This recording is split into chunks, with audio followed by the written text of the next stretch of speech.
Бұл нұсқаулық Қазақстан Республикасының жеке куәлігі немесе төлқұжаты бар 18 жасқа толған ұбт-ға қатысуға тіркелу үшін онлайн өтініш беріп отырған тестленушілерге арналған. Егер сіз 18 жасқа толмаған болсаңыз, онда сіздің тіркеуіңіз нұсқаулық 2-ге сәйкес жүзеге асырылады. Назар аударыңыз. ұбт-ға онлайн өтініш беру үшін сізге мобильді азаматтар базасына тіркеліп, сандық бейне жасауыңыз қажет. Мобильді азаматтар базасында тіркелуді egov.kz сайтының басты бетінде тексеруге болады. Мобильді азаматтар базасында тіркелу бейне қоңырау арқылы жүзеге асырылады. Мобильді азаматтар базасында не үшін тіркелу қажет? Мобильді азаматтардың базасына тіркелу сізге халыққа қызмет көрсету орталығына бармай-ақ электронды цифрлық қолтаңбаны қашықтықтан алуға мүмкіндік береді. Мобильді азаматтар базасына тіркелу үшін не қажет? Компьютер, смартфон немесе планшет, веб-камера, интернетке қосылу, жеке куәліктің түпнұсқасы, SMS хабарламасын алу мүмкіндігі бар ұялы телефон нөмірі. Барысы. Бірінші қадам. egov.kz сайтына кіріңіз. Төменгі оң жақ бұрышында виртуалды ассистент виджеті пайда болады. Қызыл тік төртбұрышпен белгіленген. Екінші қадам. Виджетке басу арқылы оны ашу. Кейіннен өзіңізге қолайлы қазақ немесе орыс тілді таңдау керек. Тілді таңдағаннан кейін бейнекамера түріндегі белгішені басу. Қызыл тік төртбұрышпен белгіленген. Сіздің браузеріңіз egov.kz сайтына веб-камераға және микрофонға рұқсат беруі керек. Берілген қалпына келтіру құрылғылары сіз қолданатын браузерге байланысты. Төменде Mozilla, Firefox, Google Chrome және Safari браузерлеріне арналған сілтемелер бейнекамера мен микрофонды реттеу үшін көрсетілген. Төртінші қадам. Бейне қоңырау жасау үшін бейне қоңырау батырмасын басу керек. Осы батырманы басқаннан кейін сигнал желіде орналасқан бейне операторларға түседі. Бірінші бос болған оператор сіздің сауалыңызды қабылдап, сізден келесі деректерді ұсынуыңызды сұрайды. GSN, жеке куәлік нөмірін. Мобильді азаматтар базасына тіркелуге қажет ұялы телефон нөмірін. Назар аударыңыз. Сіз осы нөмірдің иесі болуыңыз шарт. Себебі онда мобильді азаматтар базасында тіркеуді аяқтау үшін операторға ұсынылатын SMS-код келіп түседі. Бесінші қадам. Мобильді азаматтар базасында сәтті тіркелгеннен кейін ассистентті жапу батырмасын басу арқылы оператормен сөйлесуді аяқтау қажет. Қызыл тік төртбұрышпен белгіленген. Енді ұбт-ға қатысу үшін тіркелу рәсіміне ауысамыз.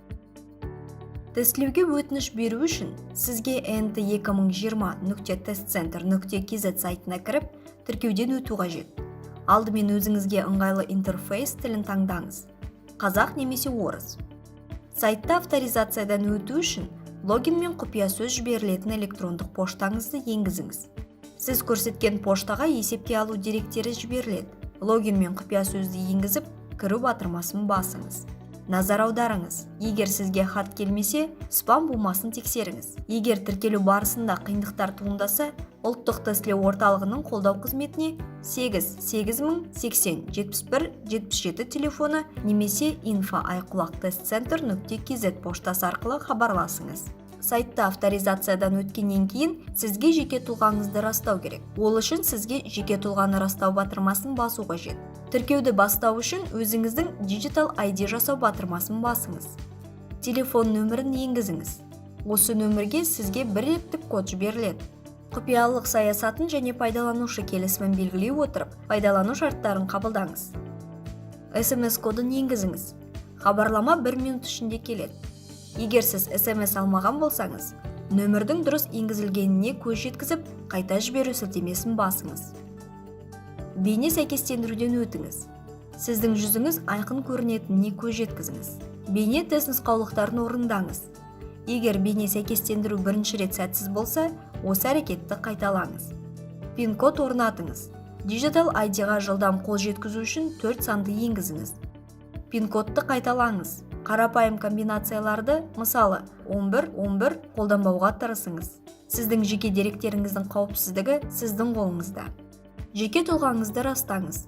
Жеке куәлігіңізді немесе төлқұжатыңызды фотоға түсіріңіз. Сондай-ақ құжаттың скан нұсқасын дискіден жүктеуіңізге болады. Жеке куәлікті таңдағанда құжаттың екі жағын фотоға түсіру керек. Танылған GSN-нің дұрыстығын тексеріңіз. Егер жүйе дұрыс таныса, деректердің анық екендігін растаймын белгісін қойып, деректердің дұрыстығын растаңыз және жіберу батырмасын басыңыз. Назар аударыңыз. Егер деректер танылмаса, немесе бұрыс танылса, ЖСН-ді қолмен теріңіз. Содан кейін деректердің анық екендігін растаймын белгісін қойып, деректердің дұрыстығын растап, жіберу батырмасын басыңыз. Тіркеу аяқталды. Құттықтаймыз. Сіз Digital ID-де сандық бейін жасап, тұлғаңызды растадыңыз. Тіркелгеннен кейін сізде ұлттық тестілеу орталығына деректердің жіберілгенін растайтын терезе ашылады. Егер сізде бұл терезе көрінбесе, әрекеттер тарихы қосымша бетіне өтіп, ұбт-ға өтініш қабылдау қызметіндегі жалғастыру батырмасын басыңыз. Назар аударыңыз. Жеке тұлғаңызды растау кезінде сұрақтарыңыз болса, немесе техникалық қиындықтар туындаса, Digital ID қолдау орталығына 1414 нөмірі бойынша хабарласу қажет. Әрі қарай сіздің ЖСН бойынша ұлттық білім беру деректер базасында тексеріс жүргізіледі. Тестілеуге өтініш беруді жалғастыру үшін тестілеу тілі, ағылшын тілінен халықаралық сертификат бар болған жағдайда, байланыс телефон нөмірі сияқты қосымша ақпаратты толтыру қажет. Назар аударыңыз. Егер сіздің деректеріңіз ұлттық білім беру деректер базасында табылмаса, info@iqulaq-testcenter.kz поштасы немесе 88080-71-77 телефон арқылы ұлттық тестілеу орталығының қолдау қызметіне хабарласыңыз. Құттықтаймыз. Ұлттық бірыңғай тестілеуге қатысу туралы өтінішіңіз қабылданды. Назар аударыңыз. Тестілеу аяқталғанға дейін Digital ID сәйкестендіру жүйесінде өзіңіздің және ата-анаңыздың бейінін жоймаңыз. Тестілеуге кіргізу барысында тыйым салынған затпен анықталған түсуші сол тестілеуге жіберілмейді және ағымдағы жылы ұбт тапсыру мүмкіндігінен айырылады. Тестілеу барысында аудиторияда тыйым салынған затпен анықталған тестіленушінің нәтижесі жойылады және ағымдағы жылы ұбт тапсыру мүмкіндігінен айырылады. Тестілеуге өз орнына бөтен тұлғаны кіргізуге талпынған түсушілерге ағымдағы жылы ұбт тапсыруға рұқсат етілмейді. ұбт аяқталғаннан кейін күнтізбелік жылдың 25 тамызына дейін бейне бақылау жазбалары талданады. Түсушінің тыйым салынған заттарды пайдаланғаны анықталған жағдайда, оның ұбт мен білім беру грантын тағайындау конкурсының нәтижелері жойылады.